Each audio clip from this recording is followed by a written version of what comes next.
Pemindahan ribuan KTP elektronik dari kantor Kemendagri di Pasar Minggu menuju gudang Kemendagri kawasan Semplak Bogor terjadi kelalaian prosedur. Dalam keterangan pers di gedung Kemendagri Senin siang, Direktur Jenderal Dukcapil Kementerian Dalam Negeri Zudan Arif Fahrullah, KTP elektronik yang tercecer di jalan adalah KTP elektronik yang rusak baik secara fisik maupun data. Pemindahan dokumen negara tersebut resmi karena ada surat perintah tugas dan surat ekspedisi serta surat perintah jalan. Seharusnya untuk pemindahan dokumen negara menggunakan kendaraan tertutup, bukan kendaraan terbuka, dan tidak ada unsur sabotase. Sementara itu, untuk menghindari kecurigaan dan penyalahgunaan, sebelum dimusnahkan, KTP akan dipotong pada bagian atas sebelah kanan. Semua dan ini KTP rusak. Nah, kerusakan itu yang pertama, rusak elemen datanya. Ada namanya tidak lengkap, tanggal lahirnya tidak lengkap. Kedua, rusak fisiknya, melengkung, sobek, lupas, dan seterusnya. Sebelumnya Sabtu kemarin ribuan KTP elektronik terjatuh dan tercecer di Jalan Raya Salabendak, Bogor, Jawa Barat. Warga yang menemukannya langsung menyerahkan ke polisi setempat. KTP diduga sudah rusak terjatuh saat dibawa dari Pasar Minggu dengan menggunakan truk ke gudang penyimpanan milik Kemendagri di wilayah Semplak, Bogor, Jawa Barat. KTP elektronik yang jatuh dan tercecer ada 1 dus dan 1/4 karung. Saat ini kasus tercecernya KTP elektronik di jalan dalam penanganan Polres Bogor, Jawa Barat. Daniel Ayatullah Humaini, CAK TV. Iya, kasusnya ditangani Polres Bogor, tapi kalau dari dinas yang Anda pimpin seperti apa penanganannya dari kementerian? Dari Mbak Ayu, yang perlu saya sampaikan pertama bahwa kasus tercecernya KTPL ini sudah selesai, 100%. Kronologisnya KTPL ini jatuh tercecer pada hari Sabtu pukul 12.31. Ini tampak dari CCTV yang kami peroleh dari Polres Kabupaten Bogor, dan selesai tertangani kira-kira pukul 13 siang. Jadi barang yang jatuh itu, KTPL yang jatuh itu, sopirnya tahu, melihat dari spion, kemudian dipungut bersama warga masyarakat, bersama supir itu, langsung dimasukkan call box. Jadi tidak ada yang saat dipungut langsung diserahkan ke polisi, nggak ada. Dipungut, langsung dimasukkan ke dalam mobil, kemudian dibawa lagi ke gudang. Siang itu kasusnya selesai. Dan di dalam membawa KTP rusak itu, sesungguhnya waktu itu bukan berniat membawa KTPL. Tapi? Waktu itu sebenarnya yang ingin dipindahkan adalah meja, kursi gitu ya, yang rusak-rusak itu. Tetapi staf saya melihat ada 2 bungkus kardus berisi KTPL rusak, dan 1/4 karung langsung, ya sudahlah dibawa sekalian. Nah, ternyata ini 1 kardusnya terjatuh.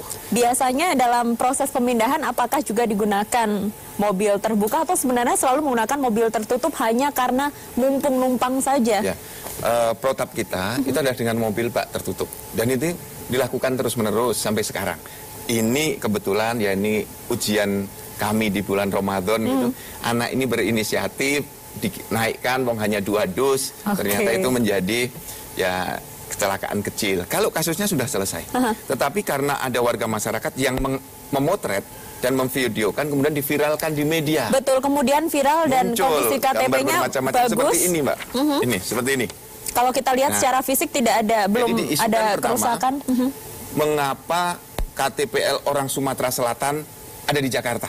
Ini pasti untuk pemenangan Pilkada Jawa Barat. Itu Mas Hakam, Mas Henry. Itu isunya.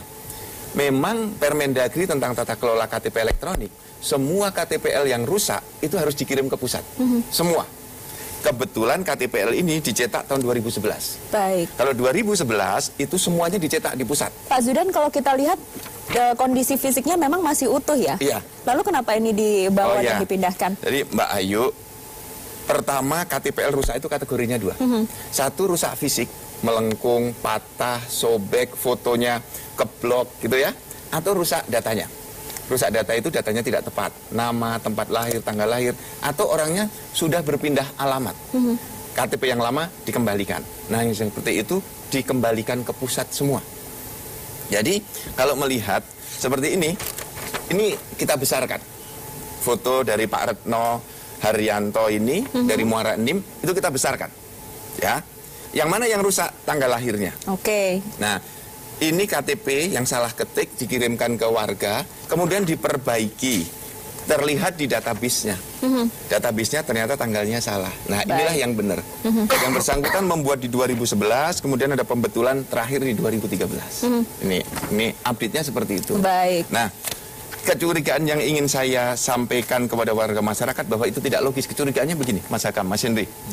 Bahwa KTPL Sumatera Selatan akan digunakan untuk nyoblos di Jawa Barat. Itu nggak logis. Karena pilkada, aturan undang-undang pilkada itu mengatakan bila warga masyarakat belum terdaftar dalam DPT, itu boleh mencoblos dengan menunjukkan KTP elektronik. Mencoblosnya di alamat sesuai dengan KTPL itu, di RT RW TPS-nya. Nah, sekarang bagaimana mungkin orang Sumatera Selatan mau nyoblos di Jabar? Baik. Terus fotonya juga berbeda kan? Nah, ini sesuatu yang tidak logik, tapi karena masyarakat kita ini sedang banyak curiga gitu. Itu aja diupload, dipercaya, sehingga menjadi isu politik yang harus kita tangani bersama. Pak Abdul, Anda melihat kekhawatiran masyarakat. Kasus ini dikait-kaitkan dengan potensi kecurangan di pilkada nanti, seperti apa?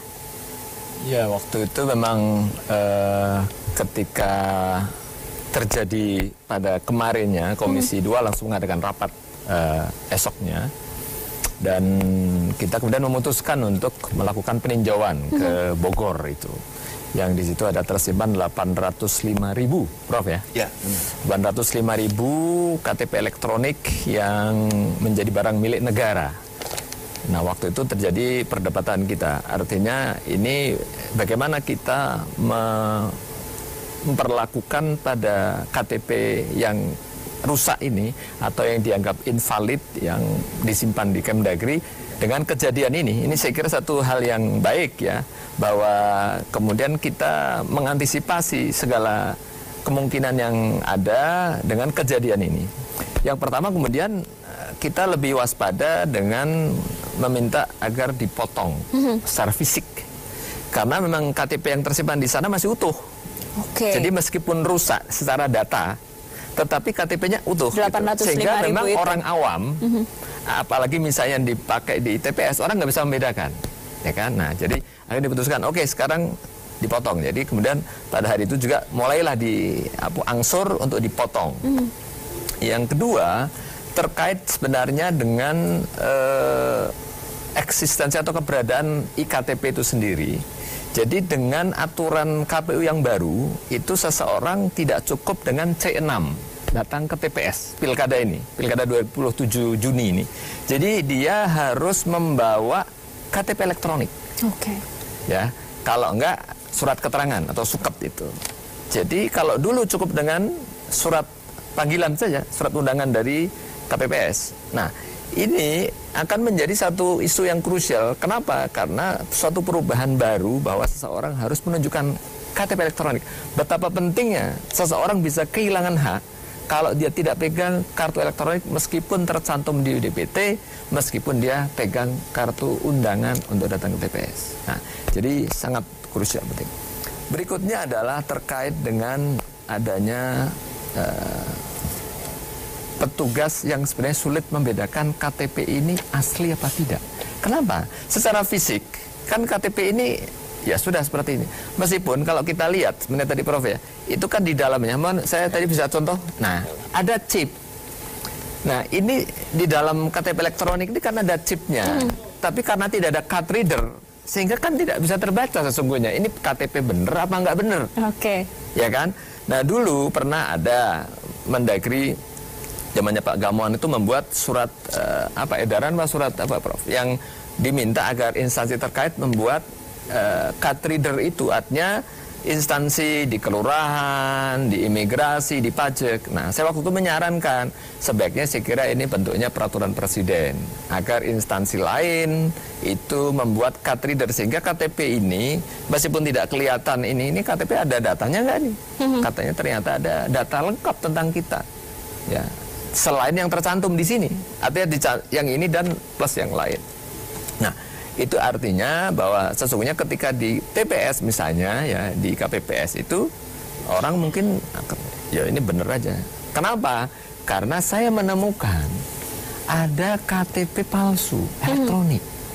Jadi ceritanya ada seorang calon anggota legislatif waktu itu yang dia dianggap diduga berpindah partai. Nah, tetapi di SK partai yang baru itu namanya pakai nama lain. Ya. Nama lain itu artinya namanya sama tapi panjang disingkat misalnya gitu. Pak Zudan misalnya ZA gitu. Nah, itu. Nah, ketika dari pihak partai itu meminta oke, Anda harus menunjukkan bahwa yang ada di SK itu ada orangnya dan ada KTP-nya. Dia bisa menunjukkan. Dia membawa kemudian tunjukkan KTP elektronik. Begitu kita entry ke NIK, nggak ada. Nama ini ternyata orang lain. Itu yang harus jadi artinya fisik juga. Ini orang sekarang udah zamannya pemalsuan kan. Jadi sesungguhnya secara fisik ini bisa dipalsukan. Baik. Kita datang aja ke tempat percetakan, tolong dibuatkan kayak gini bisa. Tetapi tentu saja, nah ini yang harus diantisipasi, pengamanan ya, termasuk hologram, kemudian isinya itu dengan card reader itu benar apa tidak. Nah, ini yang sekarang tampaknya memang harus ditata kembali ya, apalagi terkait dengan pilkada ini, sehingga kalau melihat fisik saja, oh benar ini KTP, oh lolos. Padahal ini bisa saja KTP-nya ganda dicetak kemana-mana. Oke, itu adalah yang PR yang harus ini yang saya kira harus menjadi PR dari Prof Zudan dan Kemdagri sejajaran agar ke depan ya dengan ujian jatuhnya di bulan Ramadan satu koli KTP satu kardus itu, nah ini kemudian membuka kita, oke, kita harus antisipasi segala kemungkinan agar tidak disalahgunakan di kemudian hari. Terima kasih. Bang Henry, Anda melihat kejadian ini cukup potensial digodok sebagai isu politik yang kemudian meresahkan masyarakat? Iya jelas lah ini. Tadi kalau katanya cobaan, ini sih menurut saya tangan Tuhan lah. Karena jadinya gara-gara KTP tercecer ini kan sebetulnya opsinya ada 4 gitu, tebak-tebakannya. Yang pertama kececer beneran. Nomor 2, ini bekas dipakai 2014 atau tidak, gitu kan. Nomor 3, pilkada. Sumatera Selatan juga lagi pilkada. Walaupun barangnya ada di Bogor, mudah gitu ya. Yang ketiga, sampai 2019 atau tidak. Kenapa kekhawatiran ini ada terus? Karena tadi pun sudah dijelaskan bahwa ada 805.000. Betul. Dan itu bentuknya ada semua. Betul. Yang pegang pemerintah. Dan semuanya tahu bahwa KTP ini bisa digunakan untuk penghitungan suara. Jadi ini tangan Tuhan. Ini ada yang dicoba untuk dibuka. Sebetulnya ada misteri. Misteri apa? Jadi kalau tadi dari pihak Kemendagri bilang sudah selesai, saya rasa ceritanya masih panjang. Ini mesti diusut. Dan jangan tim pemerintah yang usut, harus tim independen. Karena bayangkan saja kalau pertanyaan yang pertama, opsi yang kedua tadi digunakan pada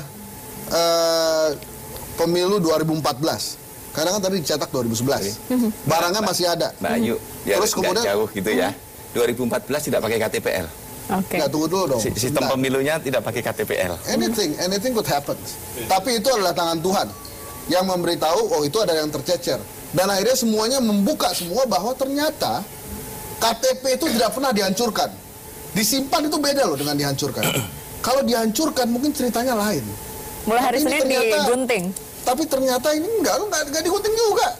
Kan dilihat tadi oleh Komisi 2, bentuknya masih utuh kan? Nggak digunting. Itu sebetulnya menurut saya hal yang menjadi potensi kecurangan. Jadi memang harus dilihat. Jadi kalau selesai saya rasa tidak. Tercecer, tangan Tuhan ini yang urusannya. Itu yang dicoba untuk dibuka bahwa memang ini hati-hati dengan hal ini. Menurut saya nggak sepele, Pak. Ini nggak sepele sama sekali. Ini jauh dari sepele, apalagi 805.000. Banyak sekali, 805.000 yang ketahuan, gitu kan. Nah, ini menurut saya yang harus dicegah dan harus diinvestigasi juga. Berapa banyak yang memang masih dalam bentuk kotak dan ada di gudang itu. Kalau menurut saya sih baiknya nggak usah dipindah-pindahin, dihancurin aja di tempat. Dan terus kemudian sebelum kita ke Jeddah, itu peraturannya saya nggak ngerti tuh. Kalau ada yang rusak dibawa ke Jakarta tuh nggak ngerti.